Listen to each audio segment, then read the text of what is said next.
e ainda a legislação processual correspondente, conforme consta do nosso relatório. Atualmente, este processo passa pela sua terceira fase, que consiste na apreciação dos diplomas acima referidos para aprovação. Diplomas que permitirão a alteração pontual da Lei do Sistema Unificado de Justiça, Lei nº 18/88, e que permitirá que se possam prever aspectos relacionados com o aumento das competências dos tribunais municipais, introdução da figura do administrador judicial, que possuirá aptidões para proceder à gestão administrativa e financeira dos tribunais, e ainda sobre a organização e mapa judiciário do país. No presente momento, está também a ser preparada a legislação processual laboral e sobre a reforma nas áreas do registro e do notariado. Acresce a estas ações um projeto de modernização e informatização dos tribunais, assim como um vasto programa de formação de funcionários, no sentido de se adaptarem às novas tecnologias de informação que serão utilizadas no setor. Igualmente, gostaríamos de realçar a alteração da estrutura orgânica do Ministério da Justiça, que passou a designar-se por Ministério da Justiça e dos Direitos Humanos, o que vai assegurar uma maior e melhor harmonização entre as questões da justiça com a promoção e proteção dos direitos humanos. Senhor Presidente, com a vossa permissão, passaria agora a referir-me a algumas questões constantes da lista do questionário que nos foi submetido pelo Comitê. Começo por assinalar que a equipa de profissionais que levou a cabo esta tarefa fê-lo em condições difíceis, tendo em conta a realidade objetiva do meu país. O primeiro grupo de questões da lista está relacionado com o quadro jurídico constitucional e a implementação do Pacto. Nos termos do artigo 26º, número 3 da Constituição da República de Angola, os tribunais aplicam os instrumentos jurídico internacionais, com destaque para a Declaração Universal dos Direitos do Homem, a Carta Africana dos Direitos do Homem e dos Povos e outros tratados de que Angola é Estado-parte, ainda que não sejam evocados pelas partes. Os tribunais angolanos têm aplicado o Pacto. Como exemplo, citamos o Acórdão 130/2011 sobre a fiscalização sucessiva, intentado pela Ordem dos Advogados de Angola, onde houve referências à Declaração Universal dos Direitos Humanos, o artigo 11º, 18º, 19º, 18º, 19º e 20º, e os artigos 9º, 10º e 11º da Carta Africana dos Direitos do Homem e dos Povos. Podemos também citar o Acórdão 121/2010 sobre o recurso extraordinário, intentado por uma das partes, onde foram feitas referências ao artigo 14º do Pacto dos Direitos Civis e Políticos sobre o direito à igualdade perante o Tribunal. Os réus foram absolvidos nos dois processos, vide a página web do Tribunal Constitucional da República de Angola. No âmbito da implementação do Pacto dos Direitos Civis e Políticos, e em conformidade com o artigo 40º, mutatis mutandis, de outros instrumentos jurídicos internacionais de que Angola é parte, foi criada a Comissão Intersectorial para a elaboração dos relatórios de direitos humanos, que tem, entre outras funções, reforçar a parceria com a sociedade civil e os organismos do Sistema das Nações Unidas em matéria de promoção e proteção dos direitos humanos. O segundo grupo de questões refere-se à não discriminação entre homens e mulheres. A Constituição da República de Angola consagra, nos termos do artigo 23º, o princípio da igualdade entre todos os cidadãos. Neste âmbito, foram aprovadas leis que salvaguardam a proteção do direito das mulheres e da igualdade do género, bem como a salvaguarda dos direitos da criança, nomeadamente a Lei nº 2/05, sobre a participação da mulher na vida política a todos os níveis, a Lei nº 25/11 contra a violência doméstica e a Lei nº 25/12 sobre a proteção e desenvolvimento da criança. Em relação ao terceiro grupo, referente às questões sobre o direito à vida, permita-nos referir que este direito é reconhecido e representa um valor supremo que a República de Angola respeita e protege nos termos do artigo 58º da Constituição. De realçar ainda que a abolição da pena de morte em Angola é anterior à adesão da República de Angola ao Pacto dos Direitos Civis e Políticos. Quanto às alegações de eventuais execuções sumárias e arbitrárias, podemos afirmar com propriedade que tal não tem sido prática, nem tampouco é política do Estado angolano. Um quarto grupo de questões refere-se à proibição da tortura, tratamento cruel, desumano e degradante. Tais práticas são proibidas constitucionalmente em Angola e, ainda que não tipificadas em virtude do processo de reforma do Código Penal em curso, todavia, têm sido tomadas medidas preventivas com a aprovação do Código de Conduta da Polícia Nacional, Forças Armadas e outros órgãos da defesa e segurança, que prevê a responsabilização criminal dos efetivos quando as denúncias de tais práticas forem comprovadas. A título de exemplo, foi registado em setembro de 2012 um caso de tratamento desumano a presos na penitenciária de Viana, em Luanda, que resultou na suspensão imediata do diretor da referida unidade penitenciária, assim como de todos os responsáveis e oficiais, cujos processos foram encaminhados à Procuradoria-Geral da República para o devido tratamento.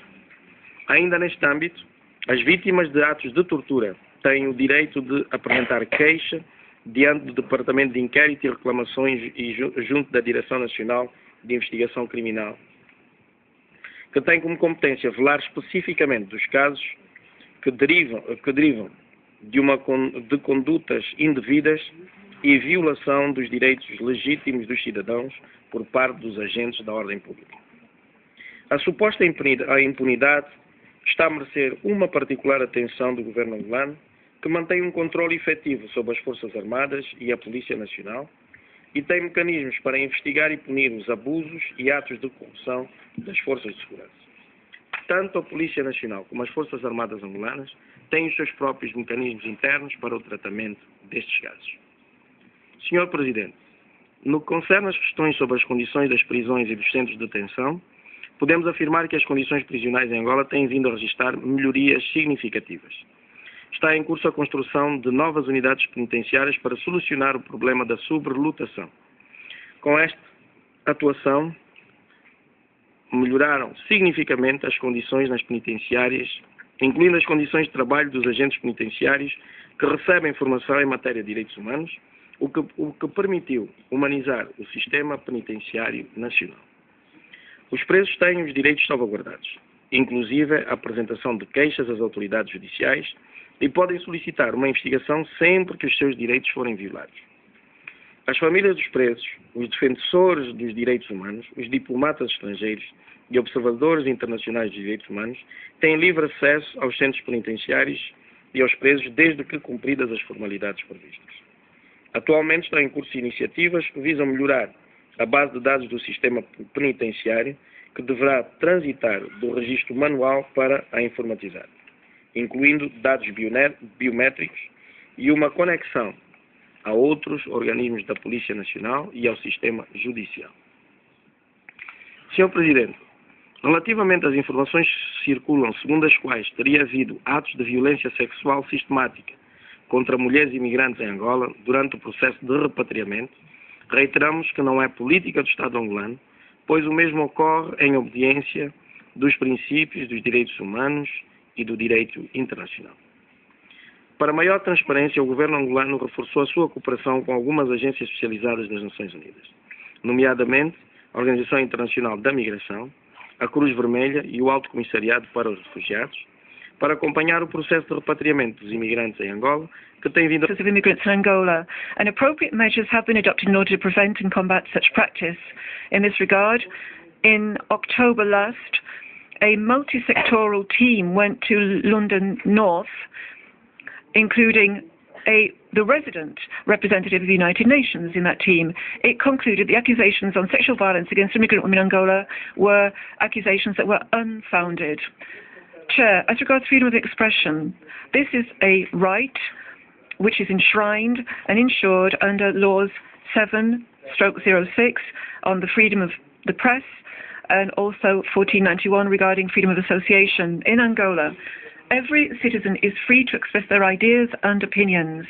The exercise of these rights is only limited pursuant to 2 of Article 64 of the Constitution of the Republic of Angola when it affects the good name, reputation or image of others, or when it leads to incitement to public disorder. We're convinced that this is in line with what is set out in Article 19 of the Covenant. As regards freedom of religion and worship, we would like to point out that in Angola, this right is guaranteed. However, we're seeing the mushrooming of thousands of religious organizations who don't comply with the necessary legal requirements.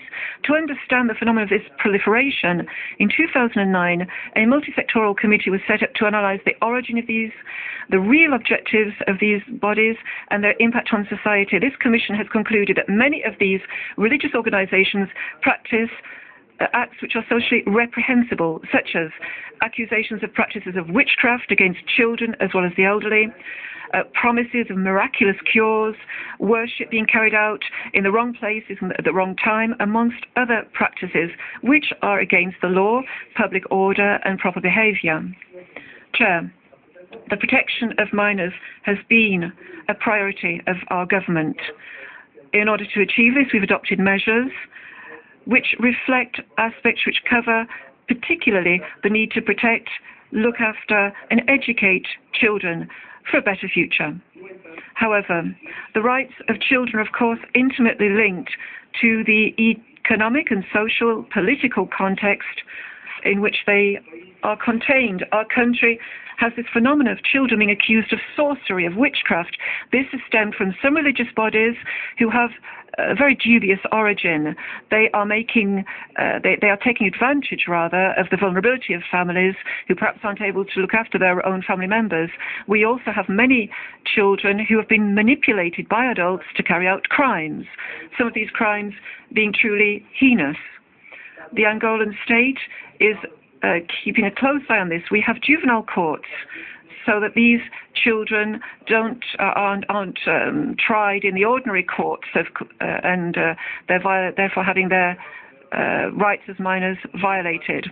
The big difficulty has to do that many of these children go back to their normal environment and unfortunately go back to criminal practices. Because of this, we are trying to get beyond this difficulty because we're thinking of building what we call re-education centres, which will take in minors in conflict with the law so that their childhood is not broken off.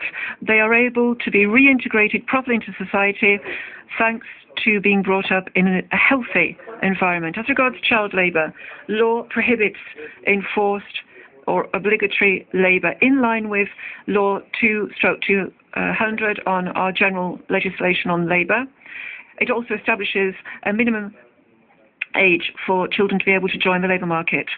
It's worth, however, pointing out that most of child labour is in the informal sector. It is done in a precarious fashion.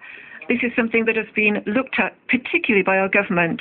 We've created a programme, therefore, to train and strengthen our networks for protecting minors at provincial and municipal level in the 18 provinces of our country. They have identified many cases of child exploitation.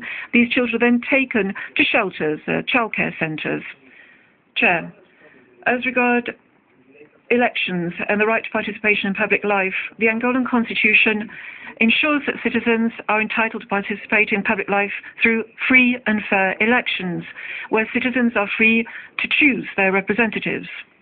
In Angola, our citizens have had an opportunity to exercise this right of vote in 1992, in 2008 and 2012 during general elections. The Constitution also provides for local elections. That depends on the population census, which will be carried out in 2014. As regards the Constitution, elections are carried out every 5 years. A president is elected who stems from the head of the list of the winning party. The latest general elections carried out on 30th of August 2012 were considered by national and international observers as being free and fair, characterized by civic and peaceful population participation. Chair, corruption is a global phenomenon which is, of course, of concern for the government of the Republic of Angola. And our government has therefore been adopting a range of laws and measures in order to improve transparency in government. Our National Assembly ratified the Convention Against Corruption and Money Laundering. We approved in March 2010 Law 3/10 on public probity, which demands of senior officials in the government that they declare their property, etc., and assets with the Office of the Attorney General. The government has made progress in transparency of its financial operations and economic transactions, largely due to the measures implemented as part of the Standby Agreement concluded with the International Monetary Fund in 2009, as well as with the World Bank. In addition, the government has proceeded to change the law on public procurement, strengthening mechanisms, or control mechanisms, to approve projects which have to do with social and economic development of our country. Another mechanism created is the work done by the Court of Auditors, which provides oversight for the state when it comes to all contracts concluded with public bodies. The National Assembly, our government, also scrutinises the budget and also the general accounts of our state. To conclude, Chair, we would like to restate the political commitment of the Angolan government to bolster its consolidation and the rule of law in our country. These are sine qua non requisites if we are to uphold